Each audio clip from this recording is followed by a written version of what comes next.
కర్ణాటకలో మహిళలపై లైంగిక వేధింపుల ఆరోపణల కేసులో విదేశాలకు పారిపోయిన ప్రజ్వల్ రేవణ్ణ వీడియోను విడుదల చేశారు. మాజీ ప్రధాని దేవేగౌడ హెచ్చరికలతో మే 31న భారతదేశానికి ప్రజ్వల్ రేవణ్ణ రానున్నారు. సిట్ విచారణకు సహకరిస్తానని, తనపై రాజకీయంగా కుట్ర చేశారని ప్రజ్వల్ ఆవేదన వ్యక్తం చేశారు. ఆధారాలు లేని అభియోగాలు తనపై మోపారన్నారు. ఎలాంటి విచారణకైనా సరే తాను హాజరవుతానని వీడియోలో స్పష్టం చేశారు. ಏನು 26ನೇ ತಾರೀಕು ಚುನಾವಣೆ ನಡೀತು. 26ನೇ ತಾರೀಕು ಚುನಾವಣೆ ನಡೆದಂತ ಸಂದರ್ಭದಲ್ಲಿ ಅವತ್ತು ನನ್ನ ಮೇಲೆ ಯಾವುದೇ ರೀತಿ ಒಂದು ಪ್ರಕರಣ ಆಗಲಿ, ಯಾವುದೇ ಒಂದು ಕೇಸ್ ಆಗಲಿ ಏನೂ ಇರಲಿಲ್ಲ. SITನೂ ಕೂಡ ರಚನೆ ಆಗಿರಲಿಲ್ಲ. ಈ 26ನೇ ತಾರೀಕು ನಾನು ಫಾರಿನ್ ಹೋಗೋದು ಕೂಡ ಇದು ಮುಂಚೆನೆ ಪ್ರೀ ಪ್ಲಾನ್ ಆಗಿತ್ತು.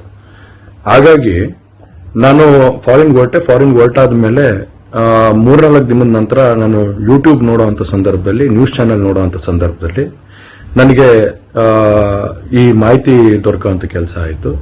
ಮಾಹಿತಿ ದೊರಕದ ಮೇಲೆ ನಂತರ SITನೂ ಕೂಡ ಏನು